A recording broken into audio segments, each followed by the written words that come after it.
All right, so let's introduce our next speaker, Lucy. Lucy works for Mars and is the Global Content Acceleration Manager. She's responsible for leading the implementation and adoption of e-content processes and tools to ensure that they step change the content deployment and create sort of an integrated ecosystem. And Lucy's going to talk to us today about how to best integrate e-commerce into a large, complex company to drive breakthrough results. So with no further ado, over to you, Lucy. Thank you. So hi, everyone. I'll just share my screen quickly. There we go. Let's just check this is the right one. We good? Cool. So I'm just going to spend the next 20 minutes or so just really talking to you about how we at Mars have been integrating e-commerce into the wider business processes.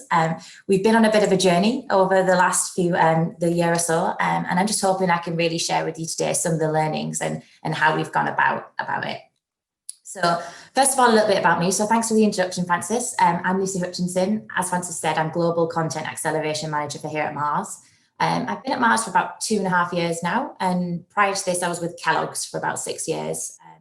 So currently in my global role, it's very content-based, transforming our digital capabilities through marketing technologies and leading the adoption of e-content processes.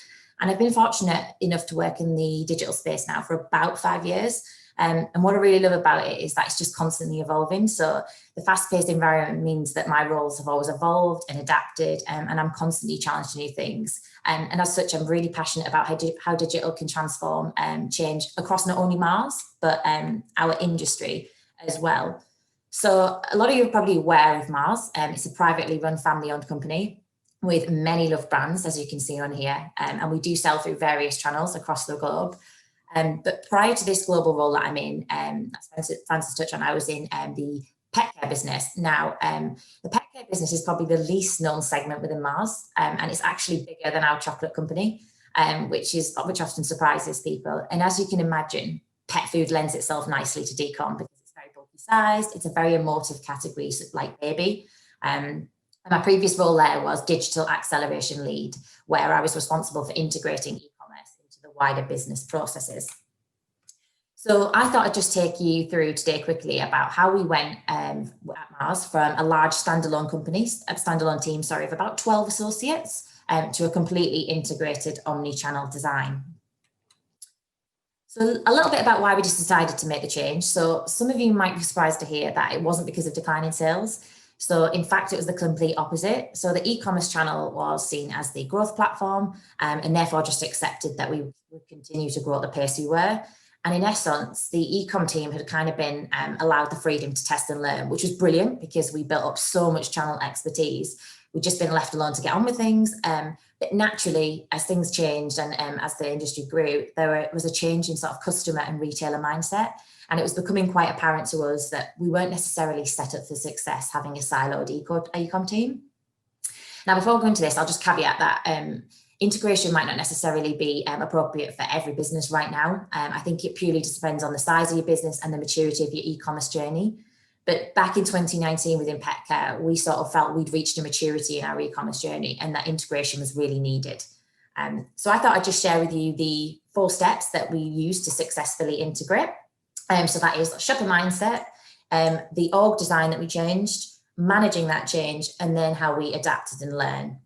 So I'll just take you through each one of these. So let's start with shopper mindset, because I think that's what it's all about. To drive any form of change, you need to have the right mindset. Firstly, the mindset to actually want to change, but also a clear shopper-focused mission mindset.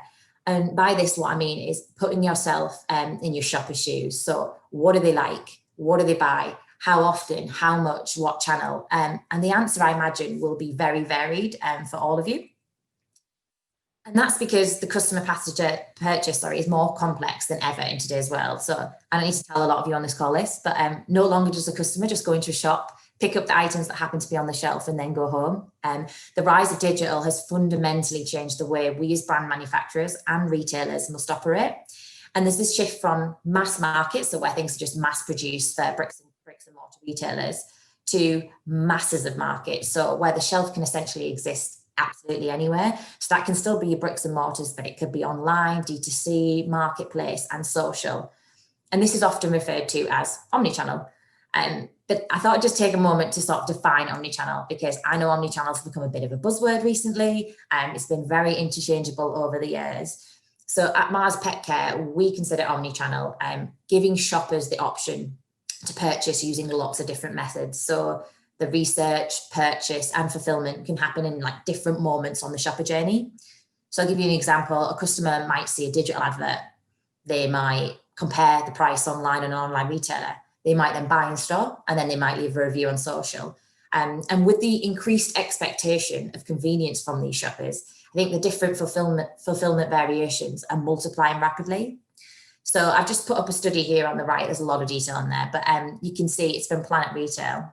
And they calculated that in today's world, there could be up to 3,240 routes to an end consumer, which I just think is absolutely crazy. And I suppose what that means for us and our decom strategy is that we as brands and our retailers can no longer speak in multi-channel terms, particularly for our clicks and mortar accounts.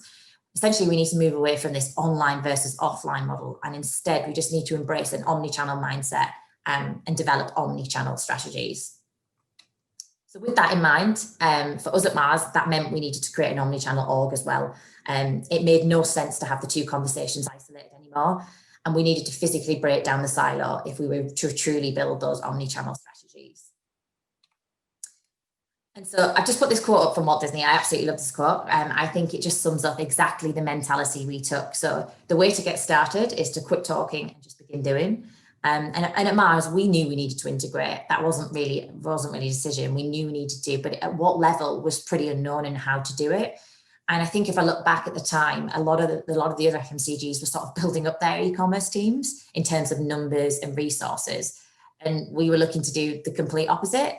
And we'd been talking about the possibilities for some time. And it just got to a stage where we just had to say, let's just start by doing it, take a bit of a risk and make a bold move.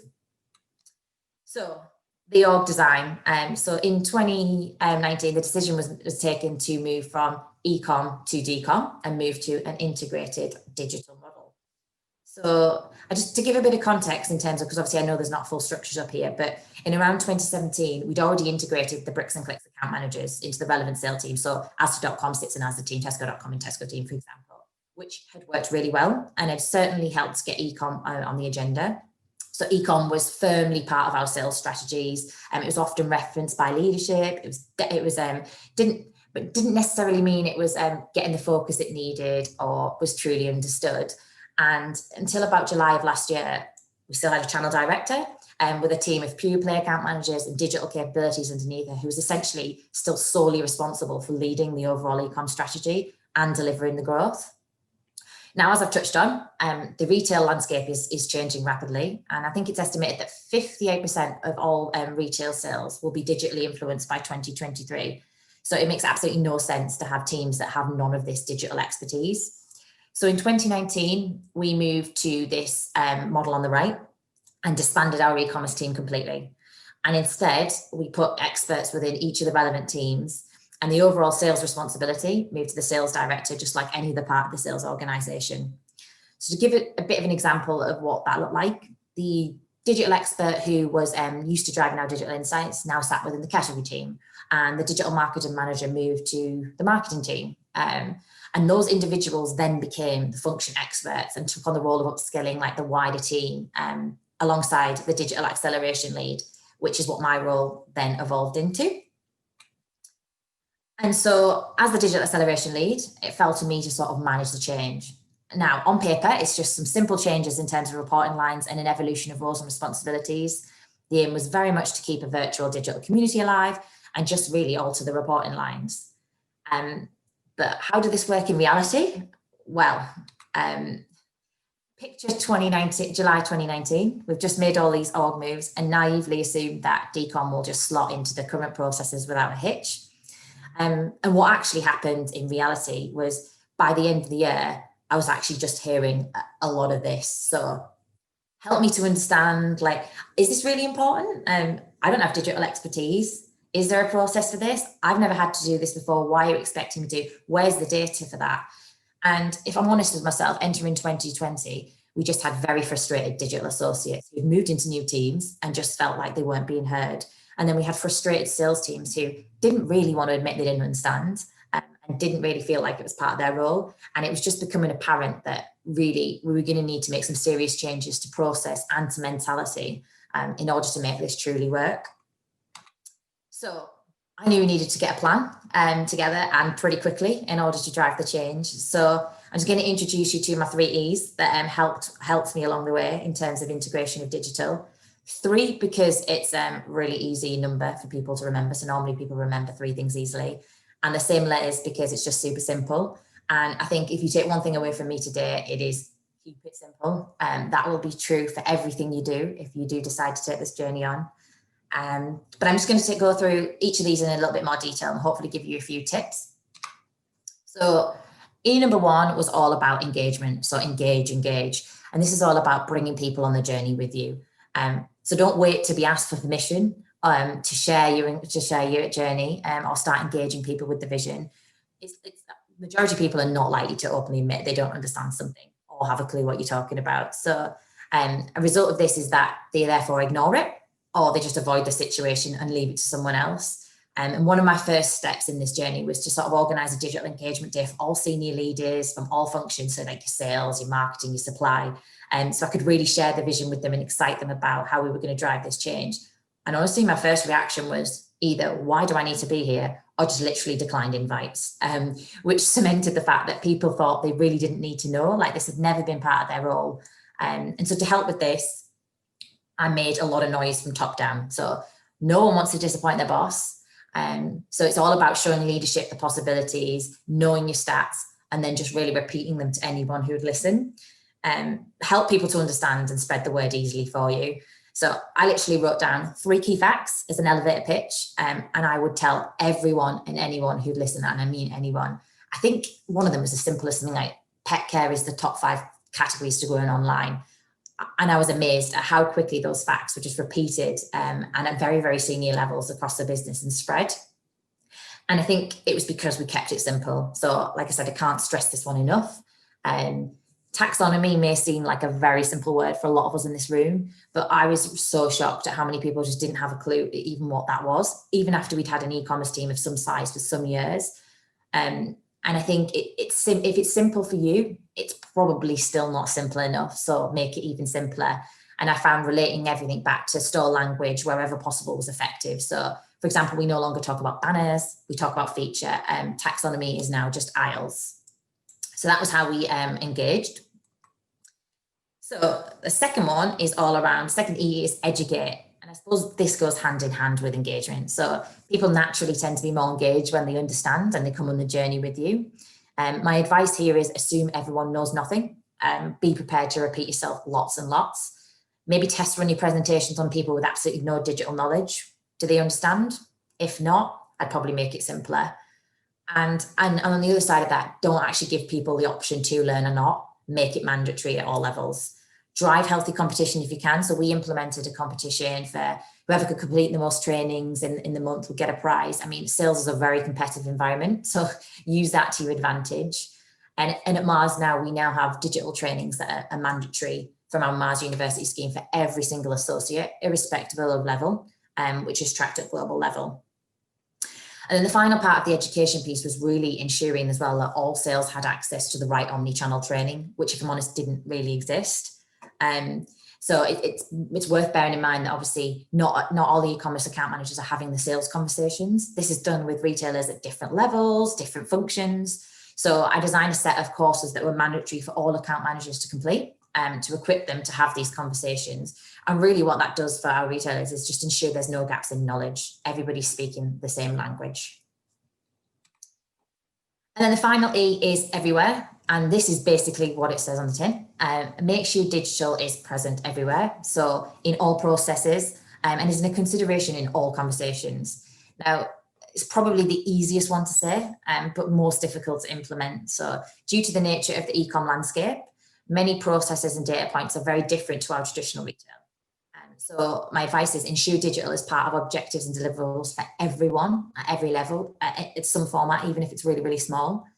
And then be clear on what it is you want to achieve as well. So is it simply sales and share gain? Is it search rankings? Is it product reviews? Is it brand visibility? Whatever your goal is, share this with leadership and set expectations on what is and isn't possible in terms of retailer capabilities, and be clear who you're going to partner with. For every business process, I suppose, as well, digital just needs to be part of it. So, and if that's not possible, then there needs to be equivalent that's built. So I think I spent the first few months of my role really just building digital scorecards, creating our own operating model, and just incorporating digital in the everyday. But one of the things we found that was really effective is to still keep a virtual team, a virtual digital team. So those people who would have been in the physical sense before have that virtual community so that you can still share the digital challenges, interesting news, and sort of benchmark yourself so it doesn't get lost in the everyday. And by doing this, really, you'll then show up consistently to your retailers, speaking one language and one omni vision. So then the last of the pillars, the final step to integration, I suppose, is just all about being prepared to adapt and learn as you go. So I can guarantee if you take this on, you won't get it 100% right first time, and you will not have the answer to all of the questions, but that's all right. It's okay to test and learn. It's a journey. There's definitely been some points at the beginning of this year where I thought this is literally never going to work, but it has. And if you do decide to sort of go on this journey and integrate, then my advice is data and tech are your friends. So use them. Be prepared that if you're integrating into a part of business where, let's be honest, it's probably very set in its ways in terms of processes, there are set, the people have been there a long time. There's probably going to be similar expectations of data as your e-retailer accounts. So be prepared to be asked for a lot of data and very quickly. And I think in reality, some of this data will be scarce. In an e-com environment, it's often harder to get those actuals. So my advice is set expectations early on what you can and can't provide. And what you can provide it in the simplest formats. So what comparisons can you make to in-store metrics? And I think my biggest learning here has just been, no matter what you provide, people are always going to want more. And in reality, it's just not always going to be available in the same format as it is in store, but that's okay. And to help with that, I suppose it's ensure, if you can, you partner with the right people. So use tech wherever possible to manage any complex data, but ensure any of the third-party companies you work with as well can provide exactly what it is you need from them.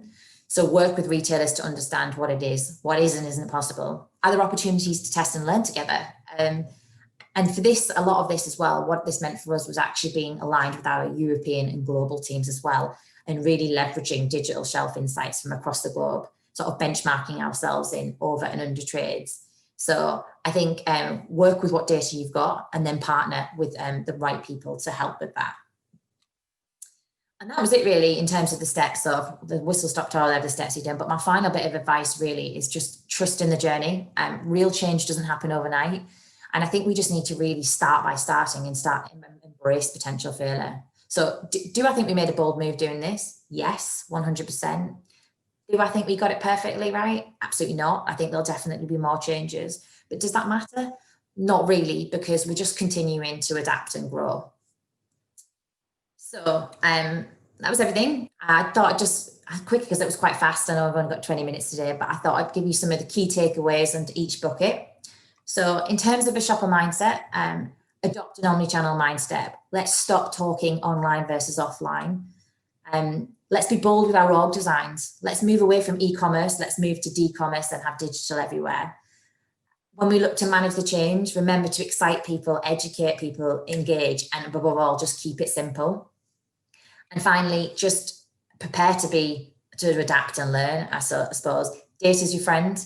Use it where you can, and just be open to test and learn and adopt like a startup mentality. So I hope that was helpful, and I hope that gave a bit of insight into our journey. And I'll now open it up for a few questions. That's brilliant. Thank you very much, Lucy. Very comprehensive and well articulated that, the journey that you've been through. So yeah, there are a couple of questions. So why don't we start at this one? So What would your words of advice be to a country manager or a sales or a marketing director? So, you shared a really smart process, and you've obviously got some, some scars. So tell us, what are your hints and tips from some of those difficult conversations or difficult things you've had to go through to help them, in terms of, really embed e-com in the day-to-day with everybody?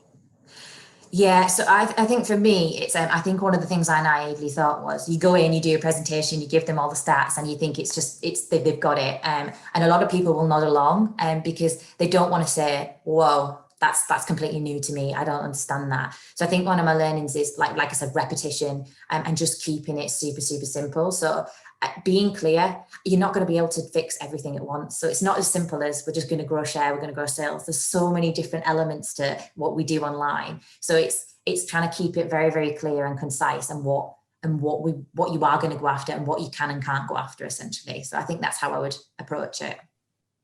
Great. I mean, I must admit, one of my hints and tips on that one that's worked in the past is go and ask them what their kids do at the weekend. Go and find out where they're hanging around, what devices they're using, who they're talking to, what they're doing. And that I've got some very interesting experiences over the years where they come in the following week and with a very shocked face, "I didn't know my kids do this and do that." So that then enables them and forces them to open their curious mind and start looking a bit further about what's going on.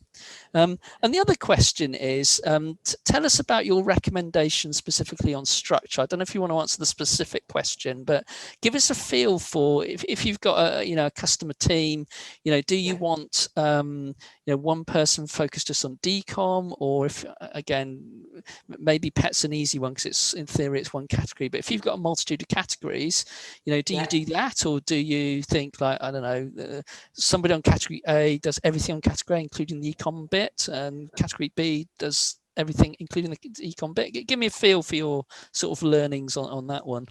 Yeah, so I think we've gone, like we said, we went with the structure, we put digital experts in, and then we had the digital acceleration leads. That person still becomes very responsible for the upskill. So you still kind of got a bit of siloed digital, but not to the extent of everything. I think the way we approached it is start to have the digital experts in, but the long-term vision is obviously everybody then has 50-50 or whatever percentage it is of their role. Everybody should be doing it. So if I'm a category manager, I shouldn't be an online category manager, an offline category manager. I should be a category manager that can speak both of those languages. And when I'm having conversations, be able to speak both, because that's truly omnichannel. So I think we've gone on a journey where we've got this digital expert, and we've integrated the roles into the teams. But I think if you look 4 or 5 years out, what does that look like? Hopefully it's just those roles are just like in that structure, and there doesn't necessarily always need to be this conversation of online, offline. Everybody just speaks digital. But yeah, without giving away too much of the structure, that's how I'd approach it. Brilliant. Well, thank you once again, Lucy, for a great presentation and some good answers to those questions. And with that, we'll hand over to Katie to introduce the next speaker. Thank you. No worries. Thank you.